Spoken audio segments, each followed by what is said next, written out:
மீனா ஸ்ருதியை பார்க்கறதுக்காக அவங்க வீட்டுக்கு போகிறாங்க. ஸ்ருதி வீட்டுக்கு போயிட்டு ஸ்ருதிக்கிட்ட நம்ம இதை பற்றி பேசி ஆகணுன்ற முடிவோட மீனா போகும்போது ஆல்ரெடி அங்கே பிரச்சனை போயிட்டுருக்கவும் செய்து மீனா அந்த நேரத்தில் அங்கே இருக்கும்போது வாசலில் நின்று அங்கே ஸ்ருதி சத்தம் போட்டுக்கிட்டு இருக்காங்க. அவங்க அம்மா கிட்டேயும் அவங்க அப்பா கிட்டேயும், நீங்கள் இப்படி பண்ணுவீங்கன்னு நான் நினச்சி கூட பார்க்கல அச்சா, ஏன் இப்படி பண்ணீங்க, அவளும் ஒரு பொண்ணு தானே அப்படின்னு சொல்லி ஸ்ருதி வேகமாக சத்தம் போட, ஏய் நிறுத்தடி, என்ன இருந்தாலும் அவள் வாழ்க்கையை சீரழிக்கணும்னு நினச்சபடி இப்போ என்ன நீ அவளுக்காக யோசனை பண்ணிக்கிட்டு இருக்க? இங்கே பார், அவளுக்கு நாங்கள் கொடுத்த தண்டனை இதுதான், இதுக்கப்புறம் உன் பக்கம் அவள் வரவே மாட்டா அப்படின்னு சொல்லும்போது மீனா நிற்கிறத அவள் சுதா வாசுதேவன் 2 பேருமே பார்க்குறாங்க. உள்ளே வாங்க மீனா அப்படின்னு கோவமாகவே சொல்லவும் செய்கிறாங்க. உள்ளே போகிற மீனா, என்னாச்சு ஸ்ருதி அப்படின்னு கேட்க, இவங்க பண்ணியிருக்க வேலையை நீங்கள் கேட்டால் கூட ரொம்ப கோவப்படுவீங்க மீனா அப்படின்னு சொல்ல, என்னாச்சுன்னு திரும்ப இங்கே மீனா கேட்குறாங்க. உடனே ஸ்ருதி சொல்கிறாங்க, ஆமாம் இவங்க 2 பேரும் சேர்ந்து அந்த நீத்துடைய ஹோட்டலை இங்கே தீ வச்சு கொளுத்துனது மட்டும் இல்லாமல் அந்த நீத்து காலை அடித்து உடைக்கவும் செஞ்சுருக்காங்க அப்படின்னு ஸ்ருதி சொல்ல, தெரியும் அப்படின்னு சொல்கிறாங்க. இப்போ தான் ரவியும் வீட்டில் வந்து விஷயத்த சொன்னார். ஆனால் இதெல்லாம் பண்ணது இங்கே முத்துதான்னு சொல்லிட்டு அவங்க அண்ணன் மேலே ரொம்ப கோவப்பட்டு ரவி போயிட்டாருன்னு சொல்ல, இன்னுமே நான் சொல்கிறீங்கன்னு கேட்க, ஆமாம் அது மட்டும் இல்லாமல் உங்கள் லைஃப்பில் நீத்து இடையூறு பண்ணுறா அப்படின்றதுனால இங்கே இவர் போய் மிரட்டியிருக்காரு. ஆனால் அந்த நீத்து இதெல்லாம் பண்ணது முத்துதான்ற மாதிரி ரவி கிட்ட சொல்லியிருக்கான். அது மட்டும் இல்லை, இப்போது ரவி கூடவே இருந்து பாதிக்க வேண்டிய ஒரு நிலைமை வந்துடுச்சு அப்படின்னு சொல்ல, என்ன மீனா அப்படின்னு அதிர்ந்து போய் கேட்குறாங்க. ஆமாம் ஸ்ருதி, எனக்கு இதை சொல்கிறதா வேண்டாமான்னு தெரியல. ஆனால் அந்த நீத்து பண்ணுறது சரியில்லை. இவங்க உங்கள் லைஃபுக்கு ஏதோ நல்லது பண்ணுறேன்னு சொல்லி கடைசியில் பெரிய ஒரு பிரச்சனையை தான் கொண்டு வந்து விட்டுருக்காங்கன்னு இங்கே சுதாவை வாசுதேவன் பார்க்க, என்னம்மா நீ எங்கள் பொண்ணுக்கு நாங்கள் நல்லது நினைக்காம கெட்டதை நினச்சிட போகிறோன்னு சொல்ல, நல்லது நினைக்கணும் தான், ஆனால் அது எந்த நேரத்தில் எப்படி பண்ணுறோன்றதான் முக்கியம். நீங்கள் பண்ணியிருக்க இந்த விஷயத்தால் இப்போ திரும்பவும் பாதிக்கப்படுறது ஸ்ருதி தானே.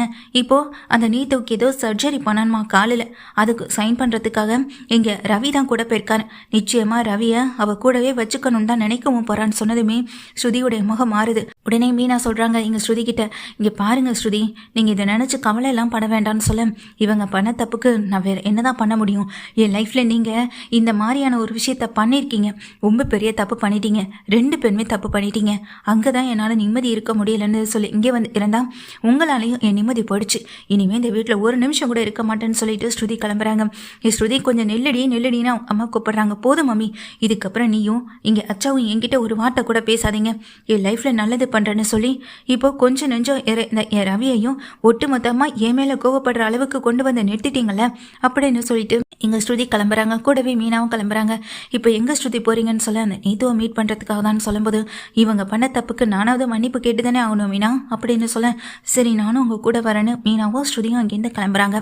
நேராக ஹாஸ்பிட்டல் போகிறாங்க. அங்கே சர்ஜரி வந்துட்டு பண்ணிட்டாங்க. சர்ஜரி பண்ணிவிட்டு அந்த ஹாஸ்பிட்டலில் வந்துட்டு அவங்கள படுக்க வச்சுருக்காங்க. இங்கே வெளியில் ரவி வெயிட் பண்ணிகிட்டு இருக்காங்க. கூட இருந்தே ரவியும் பார்த்துக்க வேண்டிய ஒரு நிலைமை. அவங்க வீட்டுக்கு கால் பண்ணி சொல்லலான்னு பார்த்தா என்ன பண்ணுறதுன்னு தெரியாத சுச்சுவேஷனில் இங்கே ரவி குழப்பத்தில் நின்றுட்டு இருக்கேன். ஸ்ருதி வரதை பார்த்ததும் இன்னும் கொஞ்சம் அதிகமாகவே பயமும் பதட்டமும் வந்துடுது. டேய் உனக்கு என்னடா இங்கே வேலை அப்படின்னு சொல்ல, இல்லை ஸ்ருதி அப்படின்னு சொல்லும்போது, ஏய் அவளுக்கு காலில் அடிபட்டிருக்குன்னா அதாக்கா அவங்க அம்மாவும் அப்பாவும் தானே வந்து பார்த்துக்கணும், நீ இதுக்கு கூட இருந்து அவளை கவனிச்சுக்கணும் அப்படின்னு சொல்கிறாங்க. இங்கே பார், இது எதையுமே பண்ணது முத்தும் கிடையாது அப்படின்னு சொல்ல, உனக்கு தெரியாது ஸ்ருதி அப்படின்னு சொல்ல, எனக்கு எல்லாம் தெரிஞ்சு தான் வந்து பேசிக்கிட்டு இருக்கேன், இதெல்லாம் பண்ணது யார் நினச்சிட்டு இருக்கேன், எனக்கு நல்லது பண்ணுறதா நினச்சி எங்கள் அம்மாவும் அப்பாவும் தான் இந்த வேலையை பார்த்து வச்சுருக்காங்கன்னு சொல்ல, என்ன சொல்கிற அப்படின்னு கேட்குறாங்க.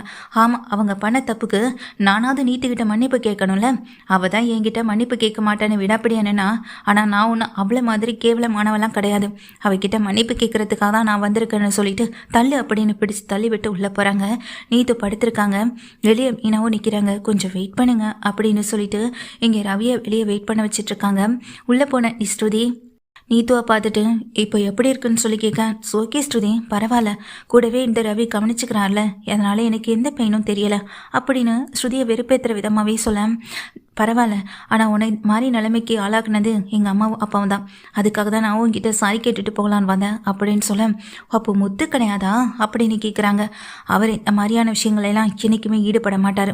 எங்கள் அம்மா அப்பா ஏன் மேலே இருக்க பாசத்தினால் இப்படி பண்ணிட்டாங்க, ஆனால் நீ செஞ்சது தப்பு தானே, நீ செஞ்ச தப்புக்கு வருத்தப்படவும் மாட்டேன், மன்னிப்பும் கேட்க மாட்டேன், உன்னை மாதிரி என்னால் இருக்க முடியலையே, எங்கள் அம்மா அப்பா செஞ்ச தப்புக்காக நானாவது அந்த மன்னிப்பு கேட்கணும் தான் தேடி வந்தேன்னு சொல்ல, பரவாயில்லையே உங்ககிட்ட கூட சில நல்ல விஷயங்கள் இருக்கத்தான் செய்யும் அப்படின்னு சொல்லும்போது, உன்ன மாதிரி மற்றவங்க வாழ்க்கையில் விளையாடணும்னு நினைக்கக்கூடிய ஆளு நான் கிடையாது அப்படின்னு ஸ்ருதி சொல்கிறாங்க. நீத்துவை பார்த்து நீத்து ஜூஸ் குடிச்சுக்கிட்டே எங்கள் ஸ்ருதியை பார்த்துட்டே இருக்காங்க. ஓகே ஸ்ருதி, ஆனால் இப்போ என் சுச்சுவேஷனில் எந்த பொண்ணாக இருந்தாலும் ரொம்ப கஷ்டத்தில் தான் இருக்க முடியும், இது ஸ்ருதியை வெறுப்பேற்றுற விதமாக ரவி எவ்வளோ ஸ்வீட்டான பர்சன் தெரியுமா? இப்போது நான் என்னதான் அவருக்கு டார்ச்சர் கொடுத்தாலும் கூட என் கூடவே இருந்து என்னை ரொம்ப நல்லா கவனிச்சுக்கிறாரு. இந்த மாதிரியான ஒரு லைஃப் பார்ட்னர் கிடைக்க ரொம்ப கொடுத்து வச்சுருக்கோம்ல. பட் நீங்கள் ரொம்ப மிஸ் பண்ணிட்டீங்க ஸ்ருதி. ஆனால் நான் மிஸ் பண்ண மாட்டேன். ரவியை இப்போன்னு இல்லை, எப்போதுமே என் கூடவே வச்சு நான் அவரை ரொம்ப அன்பாகவும் அக்கறையாகவும் கவனிச்சுப்பேன். உங்கள் அம்மா அப்பா கிட்டேருந்து அவருக்கு கிடைக்காத மரியாதையை என் ஃபேமிலியிலேருந்து நான் அவருக்கு கொடுக்க வைப்பேன். ஆல்ரெடி என் டாடிக்கு இங்கே ரவி மேலே தனி இம்பார்ட்டன்ஸ் எல்லாமே இருக்க தான் செய்யுது. ஸோ இதை பற்றி எனக்கு எந்த கவலையும் இல்லை. ரவி இப்போ என் கூட இருந்து ரொம்ப நல்லா கவனிச்சுக்கிறாரு. இன்னும் நல்லாவே என்னை கவனிச்சுப்பாரு. அதை விட அதிகமாக நான் அவரை இனி நல்லா பார்த்துப்பேன். இதெல்லாம் பற்றி நீங்கள் கவலைப்படாதீங்க ஸ்ருதி. நீங்கள் கூட இப்போ கோச்சிட்டு உங்கள் வீட்டில் தான் இருக்கதா கேள்விப்பட்டேன். அடுத்து என்ன டிவோர்ஸ் தானே? அன்னைக்கு காலை கீழே ஸ்லிப்பாகி கீழே விழுந்ததுக்கு ரவி என்னை தூக்குனதுக்கே நீங்கள் உடனே டிவோர்ஸ் கேஸ்ன்னு சொல்லிட்டு வக்கீல் வரையும் பார்க்க போனீங்கன்னு கேள்விப்பட்டேன். இப்போ அவர் என் கூடவே இருந்து என்னை பார்த்து பார்த்து கவனிச்சுக்கிறாரு. இப்போ இதுக்கு நிச்சயமாக நீங்கள் டிவோர்ஸ் வாங்கிட்டு வந்து நிற்பீங்கன்னு நினச்சேன். பரவாயில்ல ஸ்ருதி, பொறுமையாக தானே டிவோர்ஸ் கொடுப்பாங்க கோர்ட்லையும். நீங்கள் அப்பீல் பண்ணுங்க, ஒன்றும் பிரச்சனை இல்லை அப்படின்னு இங்கே நீத்து வந்துட்டு சொல்லிகிட்டே இருக்காங்க. ஸ்ருதி சொல்கிறாங்க, இட்ஸ் ஓகே, நான் என் ஹஸ்பண்டை பெரியணும்னு சொல்லவே இல்லையே. எனக்கு அவன் மேலே எந்த கோவமும் இல்லையே. கோவம் எல்லாமே ஓ மேலே தானே. ஆனால் நான் அதுக்காக ரவியை விட்டுட்டு போகிறேன்னு ஒரு வார்த்தை கூட நான் என் மனசுல இருந்தோ என் வாயிலேருந்தோ வரவே இல்லையே. இனி எத்தனை நாள் வேணாலும் ரவி கூட இருந்தே பார்த்துக்கட்டும். ரவியால் முடியலைன்னா எங்கள் அம்மா அப்பா பண்ண தப்புக்கு நானே கூட இருந்து உன்னை நல்லா கவனிச்சுக்கிறேன். எனக்கு எந்த ப்ராப்ளமும் கிடையாது. என்னோட ரெஸ்டாரண்ட்டையும் நான் நல்லா பார்த்துப்பேன். ஸோ நீ எதை பற்றி ஒரி பண்ணிக்காம இரு, ஓகேவா? நீ போலீஸு கேஸு கம்ப்ளைண்ட்னு கொடுக்காம இருந்தல, அது வரைக்கும் கொஞ்சம் சந்தோஷம்தான் அப்படின்னு சொல்லிட்டு எங்கள் ஸ்ருதியும் பேசிக்கிட்டு இருக்காங்க. அந்த நேரத்தில் உள்ள வர ரவி பல்லான்னு ஓங்கி அரையிற அளவுக்கு போயிடுறாங்க. கீழே படுத்திருக்க நீத்துவன். இதை பார்த்ததுமே வாய்ந்து போன நீத்து என்னாச்சு அப்படின்னு கேட்குறாங்க ரவியை பார்த்து. நீ இப்போ பேசினது எல்லாத்தையுமே நான் கேட்டேன் அப்படின்னு இங்கே ஏற்கனவே ஃபோன்லாம் பண்ணிவிட்டு அதை மீனா கிட்ட சொல்லிவிட்டு மீனா மூலமாக ரவிகிட்ட கேட்க வச்சுட்டு இருந்திருக்கவும் செய்கிறாங்க ஸ்ருதி. இப்போ உள்ள இங்கே ஸ்ருதி போகும்போது ஸ்ருதியை வெறுப்பேற்றுற விதமாகவும் ஸ்ருதியை காயப்படுத்துகிற விதமாகவும் இந்த நீத்து பேசின ஒவ்வொரு வார்த்தைகளையும் ரவி கேட்டிருக்காங்க. கேட்டுட்டு வந்து தான் அடிக்கவும் போயிருக்காங்க. இப்போவாது தெரிஞ்சுக்கிட்டியா? உன் கூட இருக்கிறது யார் நல்லவங்க யார் கெட்டவங்கன்னு இப்போவாது உனக்கு புரியுதா? நீ எப்படா புரிஞ்சுக்க போற? நீ எதையுமே புரிஞ்சுக்க மாட்டேன். அது வார்த்தை நல்ல விதமாக உன்னை பார்த்து பேசிட்டாங்கன்னா நல்லவங்கன்னு நம்புற ஆளு தானே நீ அப்படின்னு ஸ்ருதி சொல்கிறாங்க. இல்லை ஸ்ருதி அப்படின்னு சொல்லும்போது, இங்கே பாருடா, இப்போ வரைக்கும் எனக்கு உன் மேலே கோவம் இல்லை. உன்னோட இன்னசென்ட்டாக இவ யூஸ் பண்ணிகிட்டு இருக்கான். அவள் ரொம்ப பெரிய தப்பு பண்ணிகிட்டு இருக்கான். வேணும்னா அவள் அடிப்பட்டதுக்கும் அவளுடைய ரெஸ்டாரண்ட்டை தீ வச்சு கொளுத்துனதுக்கும் நான் எவ்வளோ பணத்தை வேணாலும் நான் என்னால் அள்ளி இறைக்க முடியும். அவளால் கம்ப்ளைண்ட் கொடுக்க முடிஞ்சாலும் கொடுக்க சொல்லு, எனக்கு எந்த பிரச்சனையும் இல்லை. தப்பு பண்ணது என் அம்மா அப்பாவாக இருந்தாலும் அது தண்டனை அனுபவிக்கட்டும்னு நான் விட்டுட்டு போயிடுவேன். அதை பற்றி எனக்கு எந்த கவலையும் கிடையாது. ஆனால் தப்பே பண்ணாத நீ இவளுக்கு பணிவிட செய்யணும்னு எந்த அவசியமும் இல்லை.